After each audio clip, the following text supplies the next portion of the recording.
मेरे हृदय में कहीं गजनी कांटे की तरह से चुभ रहा है। जब से मैंने गजनी से आए एक लुटेरे की कथा पढ़ी है, मगर एक लुटेरा लुटेरों को इकट्ठा करता हुआ सोने की चिड़िया को लूटने के लिए चला आया। आपस की फूट से जो राजा है वो लड़ेगा, जो क्षत्रिय है वो लड़ेगा। हमने समाज के बहुत बड़े वर्ग को लड़ने के अधिकार से वंचित कर दिया।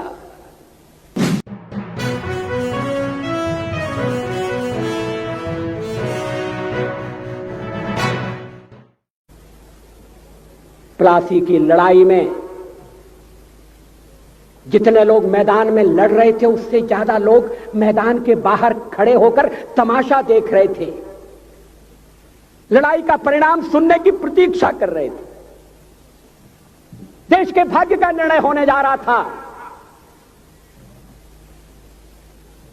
मगर उस निर्णय में सारा देश शामिल नहीं था। विदेश मंत्री के नाते मैं अफगानिस्तान गया था। आपको सुनकर ताज्जुब होगा। अफगानिस्तान के अपने मेजबानों से मैंने कहा, मैं गजनी जाना चाहता हूं, गजनी। पहले वो मेरी बात उनकी समझ में नहीं आई। कहने लगे गजनी तो कोई टूरिस्ट स्पॉट नहीं है, गजनी में कोई 5 स्टार होटल नहीं है, गजनी में आप जाकर क्या करेंगे, गजनी में आप जाकर क्या देखेंगे। मैं उन्हें पूरी बात नहीं बता सकता था। मेरे हृदय में कहीं गजनी कांटे की तरह से चुभ रहा है।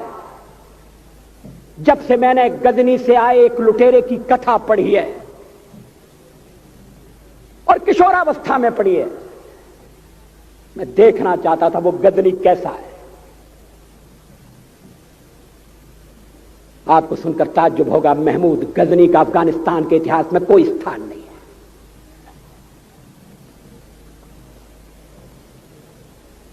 गजनी छोटी सी जगह है, छोटा सा गांव है। कल्पना करिए, सैकड़ों साल पहले वहां धूल उड़ती थी, झोंपड़ियां थी, मगर एक लुटेरा लुटेरों को इकट्ठा करता हुआ सोने की चिड़िया को लूटने के लिए चला आया। आपस की फूट से जो राजा है वो लड़ेगा, जो क्षत्रिय है वो लड़ेगा। हमने समाज के बहुत बड़े वर्ग को लड़ने के अधिकार से वंचित कर दिया। हमने उन्हें हथियार नहीं उठाने दिए। मार्शल नॉन मार्शल के आधार पर हमने समाज को बांट दिया। वो लुटेरा सोमनाथ के मंदिर तक चला गया। पुजारी देखते रहे। मंदिर की पूजा भक्तों को करना पड़ती है। मंदिर तो एक प्रेरणा का केंद्र है। मैं देशपांडे जी की तरह से नास्तिक नहीं हूं, मगर उनकी नास्तिकता में भी जो आस्तिकता है, मैं उसका आदर करता हूं, उसका सम्मान करता हूं। वो जिस आत्मविश्वास से नास्तिक होने की बात कहते हैं, तो मैं उनसे कहना चाहता हूं वो सचमुच में नास्तिक नहीं है। जिसकी आस्तिकता है, जिसका विश्वास है, वो नास्तिक कैसे हो सकता है? विश्वास किसमें है ये बड़ी बात नहीं है, विश्वास है या नहीं। हमने समाज के बहुत से बड़े वर्ग को विश्वासहीन बना दिया।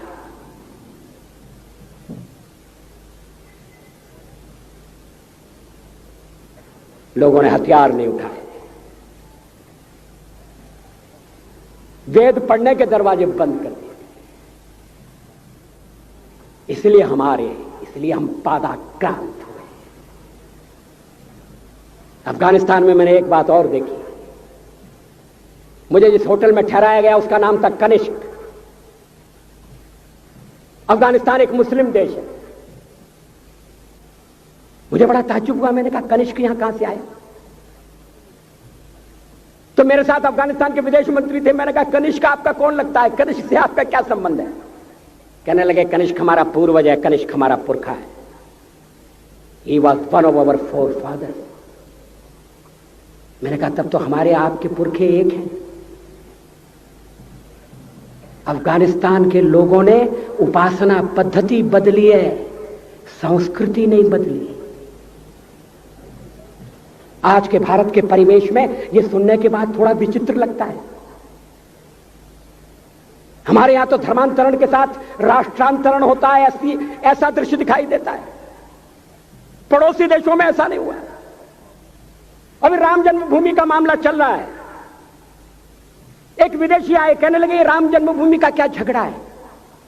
हमने कहा इस पर विवाद हो रहा है कि श्री राम कहां पैदा हुए थे, और जहां पैदा हुए थे वो स्थान उनके मंदिर के लिए प्रयुक्त किया जाए या न किया जाए। वो इंडोनेशिया से आए थे, वो मुसलमान है। कहने लगे हम तो समझते थे कि राम के लिए सारे भारत में आदर होगा, सम्मान होगा। हमने कहा ये आपने कैसे समझा। कहने लगे आप तो इंडोनेशिया आ चुके हैं, इंडोनेशिया में बहुत से लोगों ने इस्लाम स्वीकार कर लिया, मगर श्री राम को विस्मृत नहीं किया, श्री राम को भुलाया नहीं। इंडोनेशिया के बाली द्वीप में 1 महीने रामायण की लीला होती है। मैं उस समारोह में जा चुका हूं। उस समय भी विदेश मंत्री मेरे पास बैठे थे। मैंने कहा ये रामायण ये क्या हो रहा है। मैंने कहा एक्सीलेंसी ये मंच पर क्या हो रहा है। कहने लगे एक्सीलेंसी आपको पता होना चाहिए। हमने कहा मुझे तो पता है मगर मैं जानना चाहता हूं। कहने लगे ये रामायण है, ये राम है, ये लक्ष्मण है, ये सीता है। हमने कहा इनसे आपका क्या संबंध है, आप तो मुसलमान हैं। कहने लगे हमारा संबंध बहुत पुराना है, हमारा तब का संबंध है जब हम मुसलमान नहीं हुए थे। थाईलैंड की राजधानी अयोध्या कही जाती है। थाईलैंड के राजा को आज भी राम कहा जाता है।